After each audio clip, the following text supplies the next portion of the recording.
አንደኛውና የመጀመሪያው ጥያቄ አንዲት እህታችን ያነሳችው ጥያቄ አለ። ከኢትዮጵያ ወደ አረብ ሀገር በጠለብ መጥቼ ነበረ። በጠለብ እየሰራሁ ያለ ጓደኞቼ በባህር መተው 1800 እና 2000 ሪያል እየሰራን ነው አሉኝ። ስለዚህ እኔም እንደነሱ መስራት አለብኝ ብዬ ከሰዎች የጣፍቼ እኔም እንደነሱ ወጣሁ። ስለዚህ ከሰዎች ጥያቸው ስለጠፋሁኝ ክህደት ይሆንብኛል ወይ ወንጀለኛ እሆናለሁኝ ወይ ነው እያለቻለች። ይሄ ክህደት ካልሆነ ታዲያ ምኑ ነው ክህደት የሚሆነው? ካለቀ በኋላ ለምሳሌ hatta ኮንትራቱ ካለቀ በኋላ አሳምኑ መሸሽ መልቀቅ ከተቻለ ከፈቀዱ እነሱ ይሆናል እንጂ እነሱ ቃል የገቡት ለመንግስት ለሁለቱም መንግስት ይችል ልጅ አሰርተን መልሳለን ይሄ ልጅ 2 አመት አሰርተን መልሳለን ከተስማማን እናድሳለን ነው የሚለው ደንባቸው። አንዳንዶቹ ግን ስራ ከበደኝ ይላሉ። ጥሎ ይጠፋል እንዴ? ጓደኛዬ የተሻለ ክፍያ እየተከፈለኝ ነው ብላኛለች ነው። በህገ ወጥ በበረሃ የሄዱ ልጆች 2000 2500 ሲቀጠሩ እሷ 1800 900 እየተቀጠረች በስልክ ሲገናኙ ያሲሏቸው ጥለው ይሄዳሉ። ስለዚህ ህገ ወጥ ነው፣ ሸርዓን ክልክል ነው። ሁለተኛው አንዲት እህታችን ያነሳችው ጥያቄ ባሌ ሰለምቴ ነው። ጸጉር ቤት ገብቶ አጅነቢ የሆነ ሴት ጸጉር ልትሰራው ትችላለች ወይ? እንዴት ይታያል? እሷ አጅነቢ ናት፣ ክርስቲያን ናት። እሷ ጋር ገብቶ ጸጉር ቤት መስራውና የሱን ጸጉር ማስተካከል ትችላለች ወይ ያለች ነው። ለምን አታቆርጭለትም እንዴ? ለምንድነው እሷ የምትቆርጥላት? ማለት ጸጉር ቤት ማለት ነው። ጸጉር ቤት ወንዶች ጋር አይሄድም እንዴ? ለምን ሴት ጋር ይሄዳል? አጅነቢ ሴት እንኳን የሱን ጸጉር መተሻሸት አይደለም እንደዚህ መቀራረብማ አይፈቀድላቸው።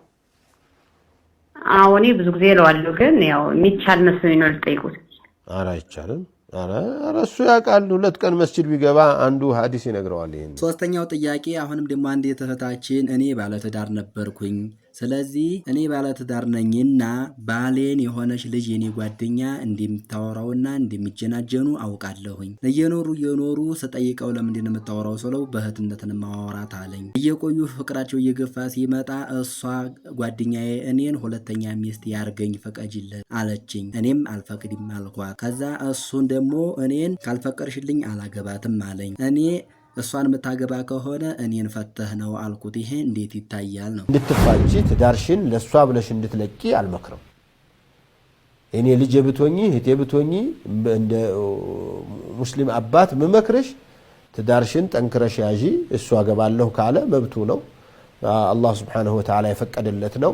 አንቺን ማስተዳደር ችሎ እሷንም ማስተዳደር ችሎ ሁላችሁንም መብታችሁን ጠብቆ መምራት እንዲችል መርዳት ነው እንጂ ያለብሽ እንዲፈታ አማራጩ መፈታት ከሆነ አለበለዚያ እኔ ካንተ ጋር ብቻዬን መኖር ነው የምፈልገው እንዲገባብኝ አልፈልግም ብለሽ መማከር መነጋገር መወያየት መብትሽ ነው። ሄዶ ፍቺ ብትጠይቂ ሌላ ተገባብኝ ብለሽ ፍቺ ብትጠይቂ ኪታቡ አይከለክልም። ብቻዬን መኖር ነው የምፈልገው እኔ ሌላ ሚስት ይዘህ እንድኖር አልፈልግም ብለሽ ብትወጪ ትዳር አልፈልግ ብላ እምቢ ብላ ረግጣ ወጣች ከሚባሉ ሴቶች ጋር አትሆኚ።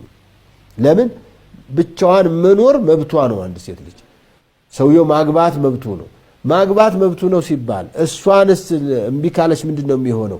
ሊፋቱና ሌላ ሊያገባ ማለት ነው እሱ። ስለዚህ ትዳሩ ከሚፈርስ እሱ ፈልጋለሁ ካለ አንቺ ዝቅ ብለሽ ለልጆችሽ ለቤተሰቡ ለኑሮሽ ለህይወትሽ በብቻሽን ከሆነሽ ከምትንገላቺ ኢስላም ነው ደግሞ ይሄ ዱንያ ነው። እንደዚህ ራስሽን አረጋግተሽ መኖር ከቻልሽ አልহামዱሊላህ። ግን እፈታለሁ ብለሽ ከጠየቅሽ ማንም አይከለክልም ሊከለከልም አይገባም። አራተኛው ጥያቄ በዝሙት ያረገዘችን ሴት ኒካህ ማሰር ይቻላል ወይስ አይቻልም? አርግዛለች ተብሎ ሲሰማ ቶሎ ብሎ ኒካህ ማሰር ይቻላል ወይስ አይቻልም? እንዴት ነው የሚታየው ይሄ ነገር? የአላህን እንደማታለል ነው የሚቆጠረው ማለት ነው። ያቱም የተረገዘው በሐራም ነው። በሐራም የተረገዘ ልጅ ስለአሁን ኒካህ ስለታሰረ ሐላል ሊሆን አይችልም። እነሱ አላህን መፍራት ትተው የሰውን ይሉንታ ነው ስማቸው እንዳይጠፋ ነው ለመሸፈን መጀመሪያ ለምን አያስሩም ነበር? እና እንዲህ አይነት በዲን መጫወት አግባብ አይደለም ነው። መጀመሪያ አላህን መፍራት ይገባል። ተተረገዘ ደግሞ ተረግዟል። አሁን ወልዳ ወሊድ ደም እስከምትጠራ ድረስ ማሰር አይቻልም። ከዛ በኋላ ተተስማሙ እንደ አዲስ ተውባ አድርገው ሊያስሩ ይችላሉ ማለት ነው።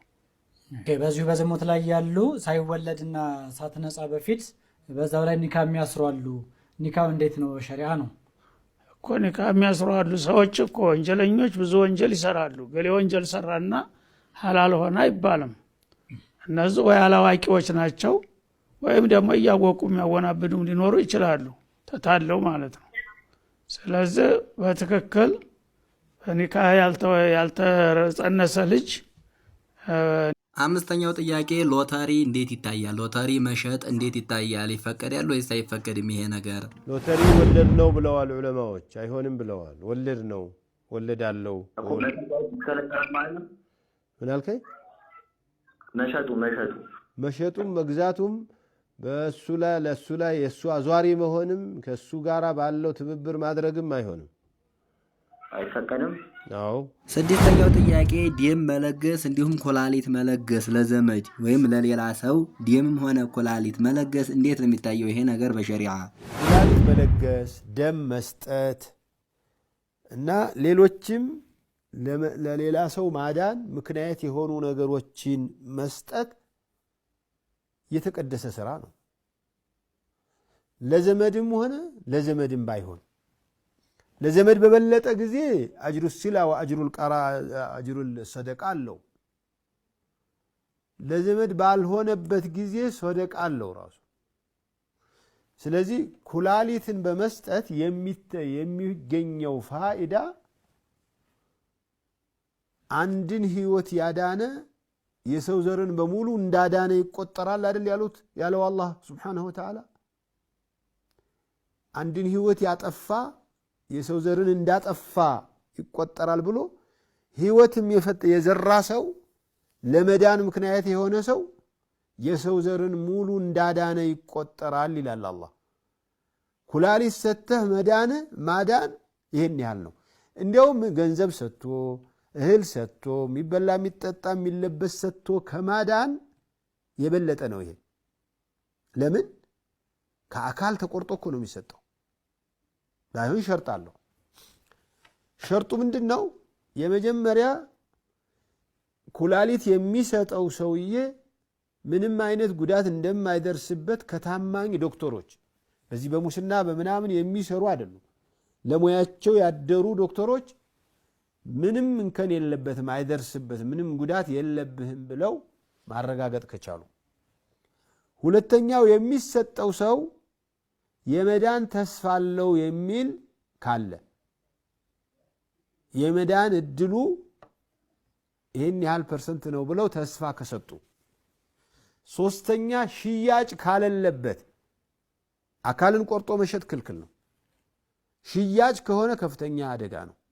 ጥንቃቄ አድርጉ ዑለማዎች። እነዚህ ሶስቶቹ የተሟሉበት የኩላሊት መስጠት ምንም ችግር የለው ነው። ጀዛከላህ። የዛሬው ጥያቄና መልሳችን ይህን የመሰለ ነበረ። ማሻአላህ። ዛሬ ረመዷን 23ኛው ሌሊት ነው ማለት ነው። ሁላችሁም ኢባዳ ላይ ጠንክራችሁ ልታድሩ ይገባል። ለይለቱል ቀድር ከሚጠራጠሩባቸው ሌሊቶች ውስጥ ዛሬ ዋነኛዋና አንገብጋቢዋ ናት ማለት ነው። ውድ ቻናሌ ቤተሰቦች የዛሬው ቆይታችን ይህን ይመስል ነበር። በቀጣይ ቪዲዮ እስከምንገናኝ ድረስ አሰላሙ አለይኩም ወራህመቱላሂ ወበረካቱሁ።